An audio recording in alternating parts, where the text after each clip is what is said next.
अब स्टार्ट कर रहे हैं चैप्टर मैट्रिक्स 1 3 जो चैप्टर्स हैं, बाकी जो 5 6 हैं, ये जब सब बच्चे आ जाएंगे तब से पढ़ाना स्टार्ट करेंगे, ठीक है। और मेरे ख्याल से जो टाइमिंग इस बार है, कोई दिक्कत नहीं कॉन्सेप्ट वालों को, 6:15 तो पहुँच ही जाओगे, 6:15 तक तो है ना। हाँ भाई, तो देखो मैट्रिक्स चैप्टर है क्या, मैट्रिक्स का मतलब क्या है। मैट्रिक्स का मतलब बच्चों अरेंजमेंट, क्या नंबर मतलब इसका arrangement of numbers, arrangement of numbers in rows and columns, arrangement of number in rows and columns. Row और कॉलम में जो अरेंजमेंट नंबर का है उसमें क्या कहेंगे, मैट्रिक्स कहेंगे, ठीक है। ये कुछ चीजें आपको याद रखनी है, याद भी क्या रखनी है, चैप्टर में बार बार यूज कर करके याद हो ही जाती हैं। तुम कितना भी चाहोगे मुझे याद ना हो तब भी तुम्हें याद हो जाएगा, ठीक है। चुड़ैल चुड़ैल आ ही जाएगी तुम्हारे सामने, ठीक है। देखो ऐसे जो लिखा हुआ है, ऐसे जो होगा वो रो होंगे, क्या होंगे, रो, ठीक है। ऐसे जो होंगे वो क्या होंगे, कॉलम, ठीक है। ये रो होंगे और ये क्या होंगे, कॉलम। क्लियर, समझ गए। अगर कभी ऐसा लिखा आया m इंटू n, एक मैट्रिक्स है m इंटू n, इसे हम बोलते हैं ऑर्डर, क्या कहते हैं इसे, है ना। पहले मैट्रिक्स होता क्या है, रिप्रेजेंटेशन क्या है, उसके बारे में बात कर रहे हैं। तो m इंटू n ये क्या होता है, ऑर्डर। अगर मैं लिखूं कभी A2 3, इसका मतलब भैया एक मैट्रिक्स है जिसके 2 रो हैं और 3 क्या हैं, कॉलम, ठीक है। अगर कभी ये लिख दिया B3 4, 3 रो 4 कॉलम, वैसे बताऊं मैं मैक्सिमम 3 इंटू 3 आएगा, उससे ऊपर आएगा ही नहीं, समझ गए। मैक्सिमम क्या आएगा, 3 इंटू 3, उससे ऊपर जाएगा ही नहीं। अब ये बात हो गई। अगर मैंने एक मैट्रिक्स बनानी है 2 गुणा 2 ऑर्डर की, कितने की, 2 गुणा 2 ऑर्डर, ये नहीं कि 2 गुणा 2 4 कर दिया, ऑर्डर की बात कर रहा हूं मैं, ठीक है। तो बच्चों होगा क्या, इसके अंदर में 2 रो हैं और 2 क्या हैं, कॉलम। तो एलिमेंट एक यहां पर आएगा, इस एलिमेंट की पोजीशन क्या है, फर्स्ट रो फर्स्ट कॉलम।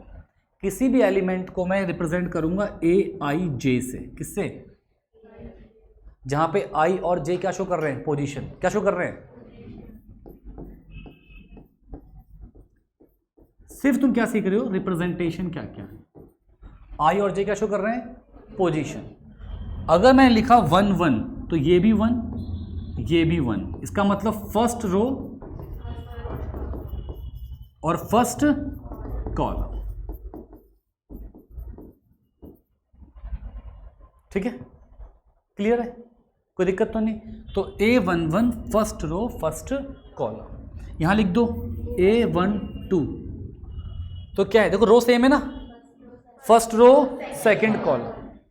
यहां लिखोगे क्या आएगा, A21 second row first column. तो यहां पे I कितना हो गया, 2, और J कितना हो गया, यहां लिखो कितना हो जाएगा, 2 2, सेकंड रो सेकंड। सिंपल बात पल्ले पड़ रही है, कोई दिक्कत नहीं। ऐसा नहीं कि बहुत सिंपल ऐसा क्वेश्चन आता नहीं है, आता है, आता है। बताऊं कैसा क्वेश्चन आता है, आते हैं, इस बार भी आया था टर्म 1 में, ठीक है। तो हर बात को समझो। आपका बोर्ड में देखो, आप अगर देखेंगे इस बार जो रिजल्ट आया है बोर्ड का, आउट ऑफ 40 32 33 नंबर बहुतों के आए हैं, मतलब मेरी क्लास में खुद बहुतों के आए हैं, पर 40 39 ये 4 बच्चे पहुंचे हैं। तो 40 में से 32 33 पहुंचना बड़ा काम नहीं है।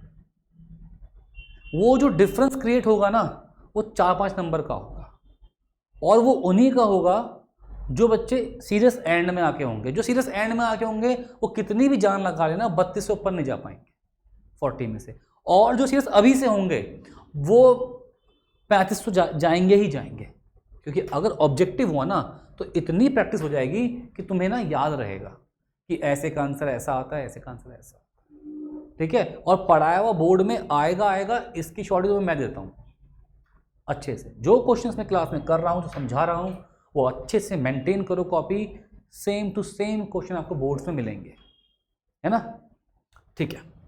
अगर मैं एक A33 कह रहा हूं तो मतलब इसमें तीन रो और 3 क्या हैं, कॉलम हैं, और 3 रो 3 कॉलम लिखे ऐसे, first row first column, first row second column, first row third column, second row first column, second row second column, second row third column, third row first column, third row second column, third row third column. Clear, simple सी बात है। ये क्या है, positions हैं किसी भी matrix की, ठीक है। अब मुझे बताओ, क्या तुम देख के बता पा रहे हो कि यहां पे m और n इक्वल है, यहां पर भी m और n इक्वल है? अच्छा, एक ऐसे लेंथ है, एक ऐसे विड्थ है, तो मुझे बताओ जब लेंथ और ब्रेड्थ इक्वल होता है तो उसे हम क्या बोलते हैं, स्क्वायर। तो इसे हम क्या बोलेंगे, स्क्वायर मैट्रिक्स। क्या है ये? तो अगर m और n इक्वल होगा तो वो मैट्रिक्स कैसी होंगी, स्क्वायर मैट्रिक्स। और अगर m और n इक्वल नहीं होगा तो क्या होता है, रेक्टेंगुलर मैट्रिक्स, ठीक है। एक नंबर के क्वेश्चन भी बड़े मक्खन तरीके से ऐसे सॉल्व होते रहेंगे, तुम बस थ्योरी को अच्छे से सुनो और लिखो बच्चों।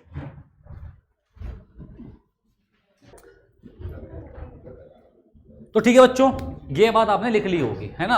अब देखो, मैं ना इस साल से ना लाइव वैसे ऐप पे नहीं आ रहा, मैं लेक्चर को रिकॉर्ड कर रहा हूँ, इसे अपलोड कर दूंगा, क्योंकि जिस टाइम पे आप नोट करते हो या हम बकवास कर रहे हो तो उस टाइम पे पॉज कर देंगे, जिससे क्या होगा कि वो जो रिकॉर्डिंग है ना, तो आप क्लास दोबारा रिवाइज करोगे तो वो मान लो अगर 45 मिनट पढ़ा है तो 45 मिनट की रिकॉर्डिंग होगी बस, ठीक है।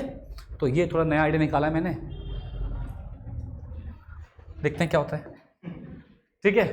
तो हमने क्या सीखा, जो मैट्रिक्स है वो अरेंजमेंट है नंबर्स का रो और कॉलम की फॉर्म में। किसी भी, अगर हमने लिखा हुआ है AM × n तो इसका मतलब वो मैट्रिक्स के ऑर्डर को रिप्रेजेंट कर रहा है। M × n लिख रहे हो तो जो लिखोगे पहले, अगर मैंने ये लिखा है तो जो पहले लिखा है वो रो है और जो बाद में लिखा है वो कॉलम है। आप लोग ऐसे याद कर लेना, RC की बोतल आती दारू की, रॉयल चैलेंज 2-2 पैक। मैंने, अरे यार मैं ना एक्चुअली भूल गया था एग्जाम में अपने, जब मैं 12th में था, कि पहले क्या आता था। फिर मुझे याद आया पापा मेरे क्या पीते हैं तो RC की बोतल आई, पहले रो बाद में कॉलम, ठीक है भाई, समझे। तो इस तरह से कभी तुम भूलोगे नहीं, दारू से कोई नहीं भूलता, तुम्हें भूलने में देगा केजरीवाल, वो तुम्हें याद करवा के रहेगा। हाँ भैया, अब क्या हो गया, क्लास 12th मैट्रिक्स। चलो, अब यहां पे सवाल आ गए, जो आपको मैंने सिखाया है कॉन्सेप्ट, उसके बेस पे क्वेश्चन है। NCERT के जो क्वेश्चन मैं बोलूँगा वो आपके होमवर्क रहेंगे, ठीक है।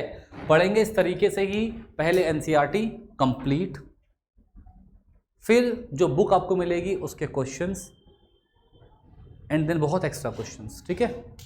चलो, क्योंकि ऐसे पढ़ना है कि सब कुछ सीखना है, क्योंकि एंट्रेंस है हर जगह। क्या है, एंट्रेंस। अब CBSE कुछ औकात तो CBSE की पहले भी नहीं थी, अब तो घोषित हो चुकी है कि है ही नहीं, ठीक है। तो इसीलिए पर नंबर लेके आने पड़ते हैं, क्योंकि सब के सब पूछते हैं कि नंबर कितने आए, हमको भी लगाने पड़ते हैं, ड्रामाबाजी करनी पड़ती है, ठीक है। तो सब बच्चे पढ़ेंगे तमीज से।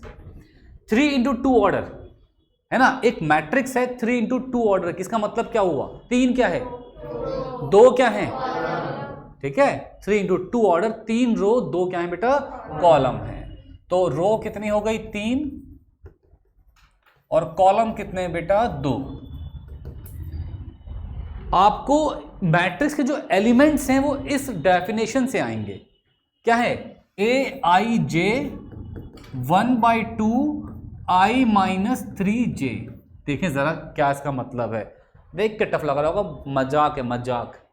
देखो अगर मैं एक मैट्रिक्स फॉर्म करता हूं जिसका ऑर्डर 3 × 2 है, मुझे बताओ बेटा कितनी रो है? 3। कॉलम कितने हैं? 2 कॉलम है। या क्या होगा? First row first column, first row second column, second row first column, second row second column, third row first column, third row second column. 3 पे जाएंगे नहीं क्योंकि थर्ड कॉलम तो है ही नहीं। ठीक है, अब आपको मैंने क्या बताया, जब आप AIJ लिखते हो तो पहला वाला तो I है, दूसरा वाला क्या है? J। तो अगर मैं कह रहा हूं A11 है ना बेटा, A11, तो इसमें I कितना है, J कितना है? समझे? I भी 1 है, J भी 1 है। वैल्यू कहां पुट करनी है? यहां रखें। Half I minus 3J, I कितना है? 1 1 1। ठीक है, अगला A12, तो बताओ मुझे I कितना है, J कितना है? 2। समझ रहे हो? पक्का समझ रहे हो बच्चे? इतना आसान है कि ये नहीं छोड़ना है बिल्कुल भी। 1 माइनस 3 × 2 है ना, हाफ माइनस 5/2, क्योंकि मॉड है तो पॉजिटिव आ ही जाएगा। ठीक है, फिर बेटा जी अब A12 आ गया, अब कहां पे आ जाओगे? A21 पे। A21 I कितना है, J कितना है? I कितना है? 2, J कितना है? 1। तो देखें क्या बनेगा, हाफ I 2 माइनस 3 × 1 1/। ठीक है, फिर कितना बच्चे? A22 I कितना है? 2, J कितना है? 2। कितना हो गया? हाफ I 2 माइनस 3 × 2, मॉड है ना, मॉड 2 माइनस 6 4, 4/2 कितना आ गया? 2। अब मुझे बताओ बच्चों, इससे पूछूंगा बताएगा मुझे A31 कितना आएगा। तो सौरभ A31 कितना आएगा?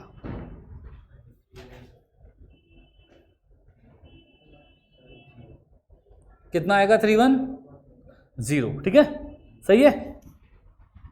जागृत बेटा बता A32 कितना आएगा?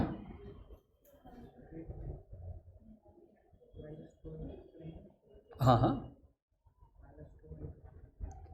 तो टेंशन ले रहा है। हाँ, ये I है, ये J है, यहां पुट कर दे।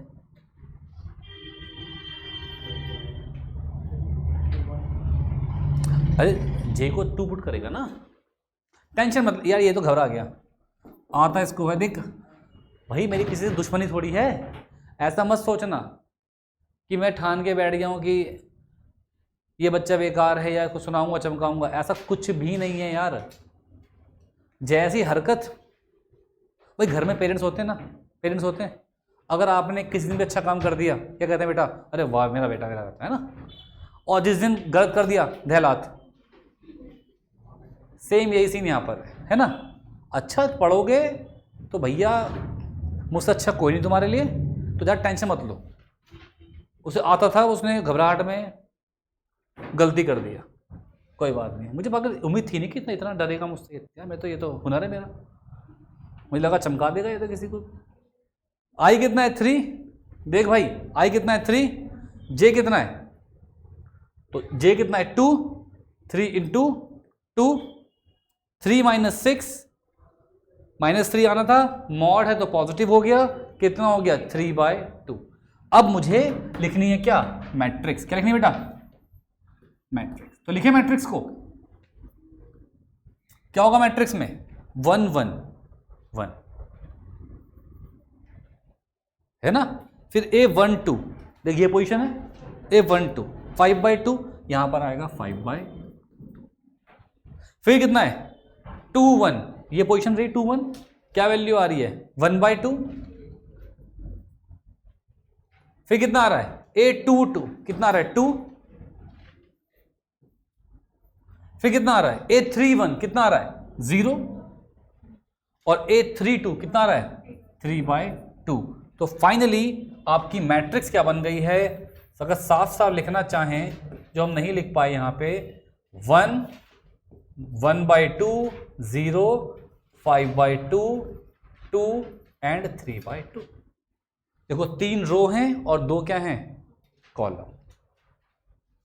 सिंपल सवाल था, कोई दिक्कत नहीं है, पक्का? सोच लो। ठीक है ठीक है ठीक है, लिखो। तो ये सब चीज़ें मैंने देखी हुई हैं पहले से, हर साल मुझे पता है कि बच्चे उन्हीं में फंसते हैं। आप किसी बच्चे से बात कर लो जिसके पास मैथ्स हो 12th का, ये बोलेगा मैट्रिक्स तो हलवा है। सही में भी तो है। और तो बोलो सर, फिर से बोलना AOD, क्या बोलोगे? AOD, application of derivative. उसकी आत्मा कांप जाएगी, जाग जाएगा नींद से। क्या नाम ले लिया तूने, है ना? चलो, तो हमने देखा कि एलिमेंट्स कैसे निकाल सकते हैं। AIJ का मतलब क्या होता है? क्या रो क्या कॉलम। ठीक है बेटा, कोई दिक्कत नहीं। तो मैं आपको एक काम दे दूं, है? आप लोगों को मैं होमवर्क दे रहा हूं। आपको एक मैट्रिक्स फॉर्म करनी है 3x3 ऑर्डर की। एक मैट्रिक्स फॉर्म करनी है 3x3 ऑर्डर की। होमवर्क लिखो और कर भी लेना। जहां पे AIJ, where AIJ is equal to I plus J का स्क्वायर अपॉन में 2। समझ गए? मतलब A11, A12, A13, A21, A22, A23, A31, A32, A33, IB 1, J1, 1 + 1 2 का स्क्वायर 4/2। समझ गए सब बच्चे? ऐसे ही एक मैट्रिक्स फॉर्म कर लेना 2x3 ऑर्डर की, where AIJ is equal to I/J।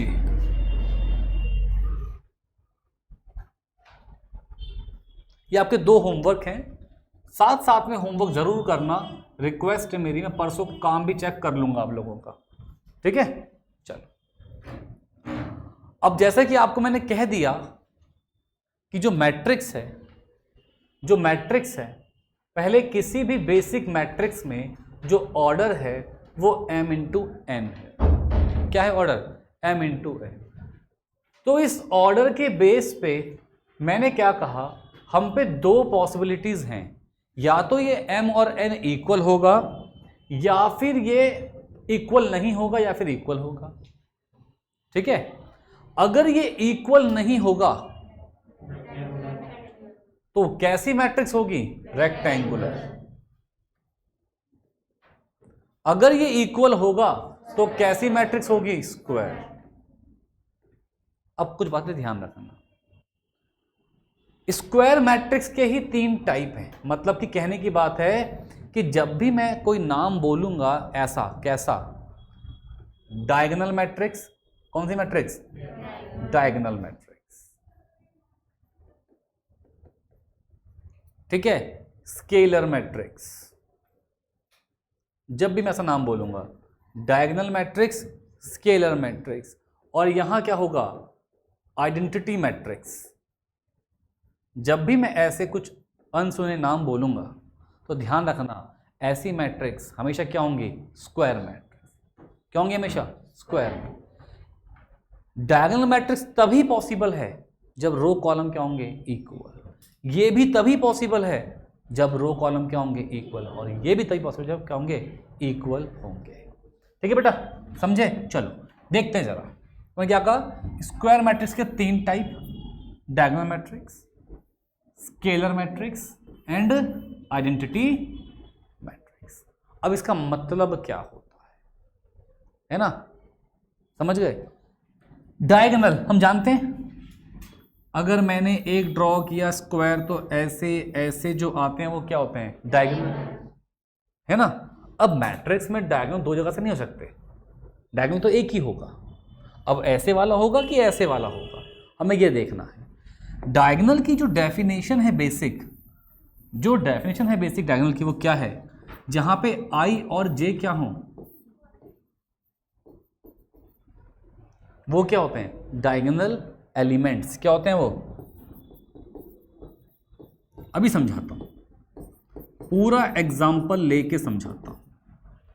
देखो, एक मैट्रिक्स लिखी 1 2 3 4 5 6 7 8 9, ये मैट्रिक्स लिखी मैंने, ठीक है बेटा, समझ रहे हो?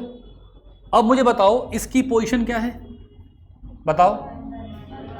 1 1, इसकी पोजीशन क्या है, इसकी पोजीशन क्या है, समझ रहे हो ना बात को मेरी, है ना?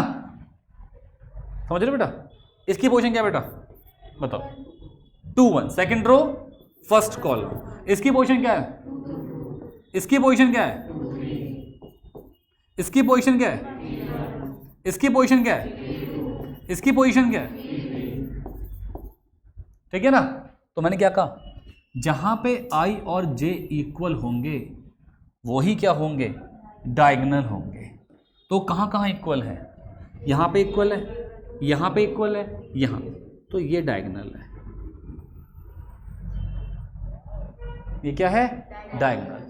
जिसकी पोजीशन में i और j क्या हो जाएं, इक्वल हो जाएं, वही क्या है, डायगोनल हैं। बात समझ गए? कोई दिक्कत तो नहीं? तो ये डायगोनल एलिमेंट्स हैं, क्या हैं, क्या है, diagonal elements. Clear? Diagonal elements क्या होते हैं, जहां पे i और j क्या होते हैं, इक्वल होते हैं। इसलिए मैं इसको डायगोनल नहीं कहूंगा, क्यों? यहां पे i कितना है 1, j कितना है 3, यहां पे i कितना है 3, j कितना है 1, तो ये डायगोनल नहीं है, डायगोनल सिर्फ क्या है, ये। ठीक है बच्चों, क्लियर? अब डायगोनल मैट्रिक्स क्या होता है, where all elements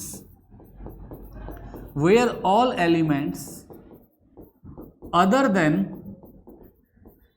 diagonals, where all elements other than diagonals are 0। Diagonal के अलावा सारे एलिमेंट्स क्या होंगे, 0। ठीक है बेटा, चलो लिखें। जैसे मान लो यहां 1 2 3 लिखा, यहां भी 0, यहां भी 0, यहां भी 0, यहां भी 0, यहां भी 0, यहां भी। सिर्फ डायगोनल में एलिमेंट्स होंगे, बाकी सब क्या होंगे, वो इक्वल हो या ना हो कोई फर्क नहीं पड़ता, बस डायगोनल्स में ही क्या होंगे, एलिमेंट्स होंगे, बाकी सारे क्या होंगे, 0 होंगे। ऐसी मैट्रिक्स को हम लोग क्या बोलते हैं बेटा, डायगोनल मैट्रिक्स। क्लियर? समझे बात को अच्छे से? पक्का? लिखो पहले इतना।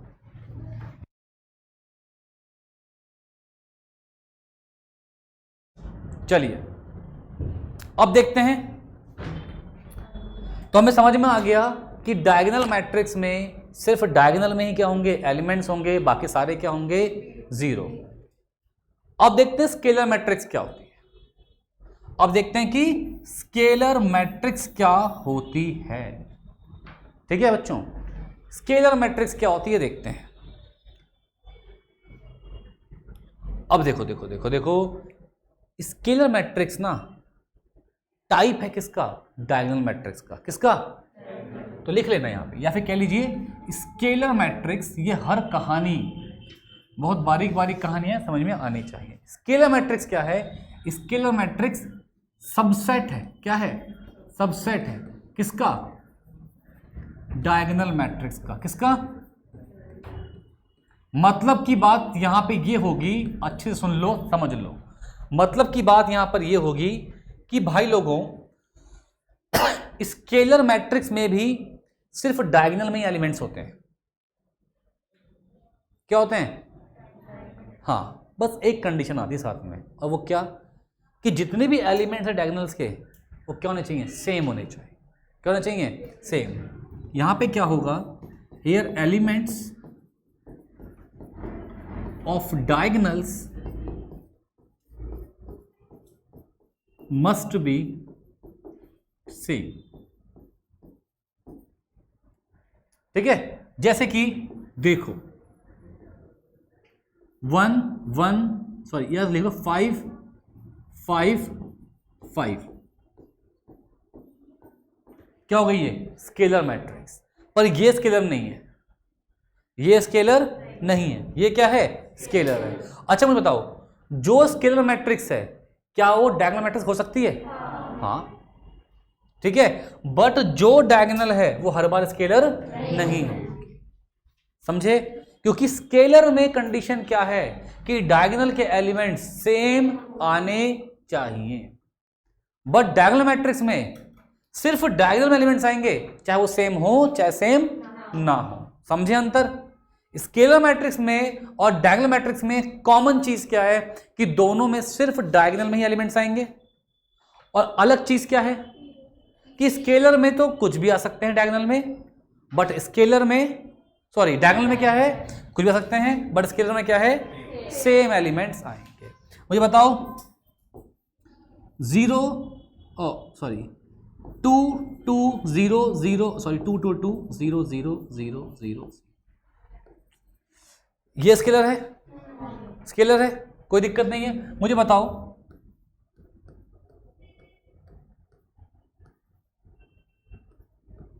ये स्केलर है, क्यों? क्योंकि इसका डायगोनल के अलावा भी कोई और एलिमेंट आ गया, ये स्केलर भी नहीं है और ये डायगोनल भी नहीं है। कहानी क्लियर है, समझे? फिर सुन लो, देखो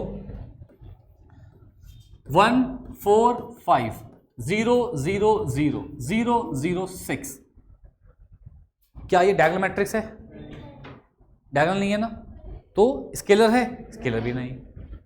फिर देखो 1 2 3 0 0 0 0 0 0, ये डायगोनल मैट्रिक्स है, बट स्केलर है क्या? नहीं है, ठीक है ना? अब के 0 0 0 0 0 0, ये क्या है? स्केलर मैट्रिक्स है। अरे कहानी समझ में आ गई, बात पल्ले पड़ गई। अब आपने देखा था यहां पे एक नेक्स्ट टाइप क्या था बेटा, आइडेंटिटी मैट्रिक्स। अभी क्या होता है, क्या होता है आइडेंटिटी मैट्रिक्स? जैसे कि स्केलर में था कि डायगोनल के एलिमेंट्स सेम आने चाहिए, यही था, डायगोनल के एलिमेंट्स सेम आने चाहिए, चाहे 5 5 5 आए, चाहे 6 6 6 आए, 7 7 7 आए, कुछ भी आ जाए। बट इस केस में आइडेंटिटी मैट्रिक्स में डायगोनल का एलिमेंट हमेशा 1 होगा। क्या होगा? हमेशा फिक्स, और कुछ नहीं होगा इसमें। क्या होगा? हमेशा 1। क्लियर है, समझ गए? तो यहां पे क्या होगा? 1 1 1, बाकी कितना है? 0 0 0 0 0। ये भी सबसेट है, बिल्कुल सही बात है ये। जैसे कि 1 1 0 0, ये क्या ऑर्डर है? 3 × 3 स्क्वायर है। ये क्या ऑर्डर है? 2 × 2 क्या है? स्क्वायर। क्लियर बात, समझ में आती है बात अच्छे से? कोई दिक्कत तो नहीं? तो मेरे ख्याल से अभी आप समझ चुके हैं कि टाइप ऑफ मैट्रिक्स क्या है, ठीक है? मैं इसलिए कह रहा हूं इस चैप्टर में तो आना है, सुनना है और मजे लेने हैं जीवन के। आपको अगले 2 हफ्ते क्लास 12 लगेगी बहुत आसान, और फिर 2 महीने बाद लगेगी कलेश।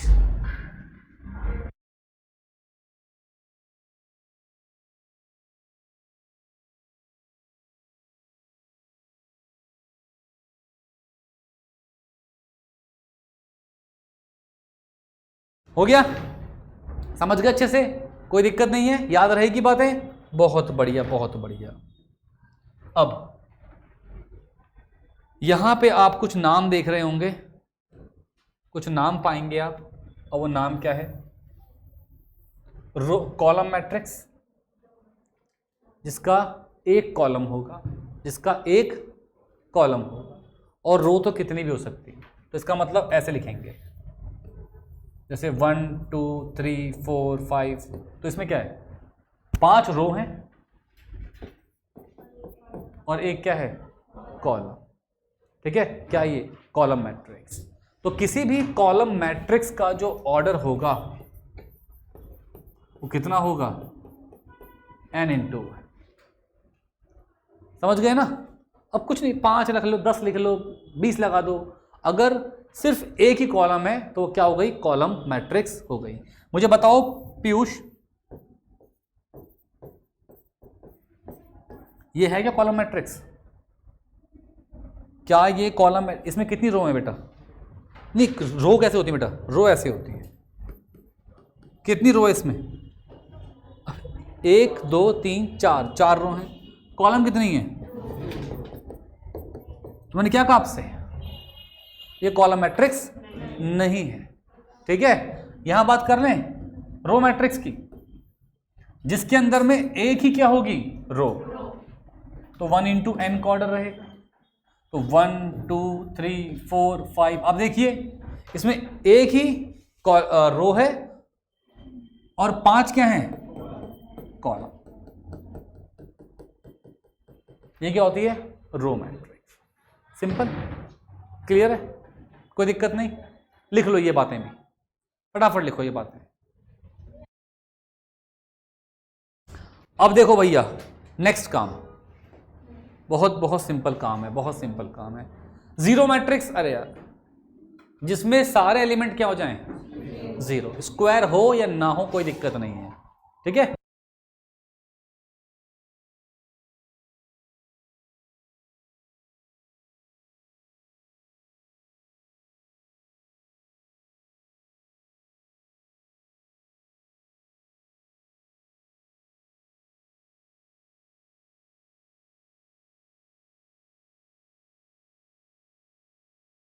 दो मैट्रिक्स का इक्वल होना, दो मैट्रिक्स का इक्वल होना कब पॉसिबल है मुझे बताओ।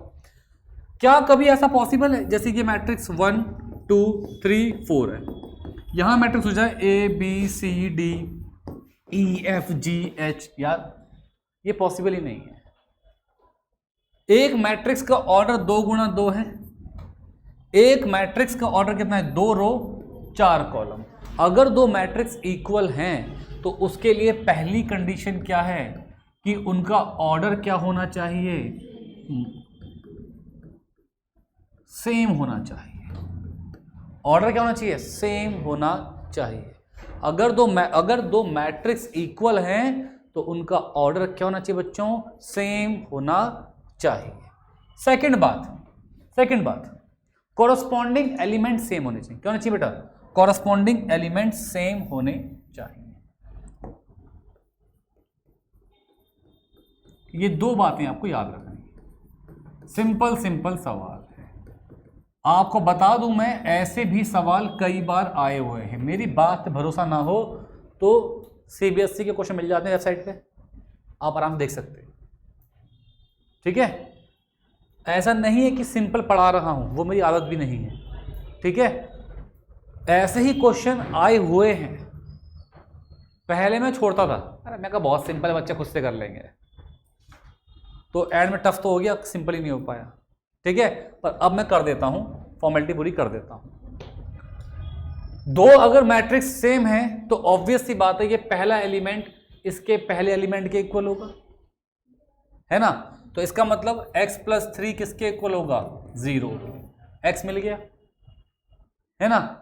इसका दूसरा एलिमेंट दूसरे के इक्वल होगा, तो z + 4 किसके इक्वल होगा? 6 के। इसका तीसरा एलिमेंट इसके तीसरे के इक्वल होगा, बस सेम पोजीशन के एलिमेंट्स, है ना? तो कितना होगा? 2y - 7 = 3y - 2। b - 3 किसके इक्वल होगा पीयूष? b - 3 किसके इक्वल होगा बेटा? 2b + किसके इक्वल होगा? 2b + 4। a - 1 किसके इक्वल होगा बेटा जागृत? a - 1 किसके इक्वल होगा? -3 के। बिल्कुल सही, समझ गए? 2c + 2 किसके इक्वल होगा बेटा शाश्वत? 0 के। 2c + 2 0 के इक्वल होगा, है ना? खत्म, सब मिल गया। x y z a b c सबको यहां से मिल जाएगा। बहुत बहुत बहुत आसान, बहुत मक्खन सा ये क्या है कॉन्सेप्ट।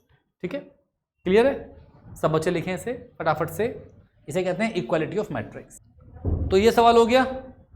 नेक्स्ट देखते हैं सवाल। अरे यार आसान है क्या? कर लेंगे इसे कैसे?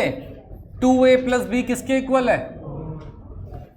a - 2b किसके इक्वल है? 5c माइनस डी किसके इक्वल है, और 4c प्लस 3d किसके इक्वल है। तो मैं समझता हूं कि आप 5c माइनस डी बराबर 11 और 4c प्लस 3d बराबर 24 को भैया सॉल्व कर सकते हो। आपको आता है सॉल्व करना, एलिमिनेशन मेथड। यहाँ 5 है, यहाँ पे 4 है, यहाँ पे 3 1 है, यहाँ पे 3 है, ऊपर 3 से मल्टीप्लाई कर दो, होगा ना याद। 15c माइनस 3d बराबर 33, यहाँ पे 4c प्लस 3d बराबर 24, दोनों को ऐड करा, ये कैंसिल। याद आया कुछ। 19c बराबर 57, तो c कितना आ गया, c की वैल्यू पुट करी, d निकाल लिया। ऐसे ही फिर इन दो को सॉल्व करोगे, a और b निकाल लोगे। आसान सवाल है, कुछ भी नहीं है। तो ये आपकी अभी हम लोगों ने सीखा है कॉन्सेप्ट्स बेसिक किसके, मैट्रिक्स के। बहुत बहुत बहुत सिंपल है। आगे इस चैप्टर में कुछ टफ नहीं होगा, कुछ भी टफ नहीं होगा इस चैप्टर में। आज की क्लास अगर तुम्हें परसों याद रह गई, समझ सबको आ गया, आज हर दिन समझ में आएगा चैप्टर में। पर याद रखना थोड़ा सा क्या है, ज़रूरी काम है। जब परसों आए तो एक बार कॉपी को ऊपर देख लें, 5 मिनट लगेंगे, चैप्टर आसान है। और फिर परसों हम लोग या मंडे को हम लोग इस चैप्टर को आगे पढ़ें। ठीक है, चलिए।